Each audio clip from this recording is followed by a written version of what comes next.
geng, hari ni kita nak tukar mentor motor Y15 V1 Ni cara dia Sini satu skru, sini satu skru, sini satu skru. Lepas tu tarik atas, tarik depan. Lepas tu tarik kepala dia Lepas tu bawah tu ada satu skru, kiri dan kanan. Lepas tu last skru bahagian atas kepala. Lepas tu kita tanggalkan lampu. Tarik belah sana, belah sini. Lepas tu boleh kita keluarkan dia punya lampu. Lepas tu kita cabutkan soket dan getah dia, buka klik dia, keluarkan mentol. Ni model projector punya, ada dua color, putih dengan gold. Ni soket untuk H4 punya.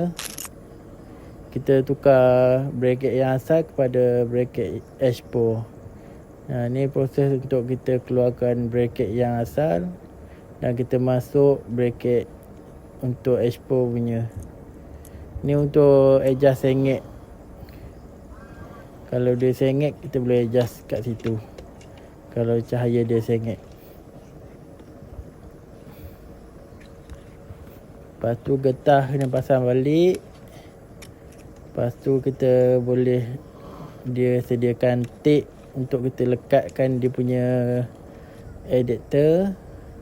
Lepas tu kita pasang balik dia punya lampu.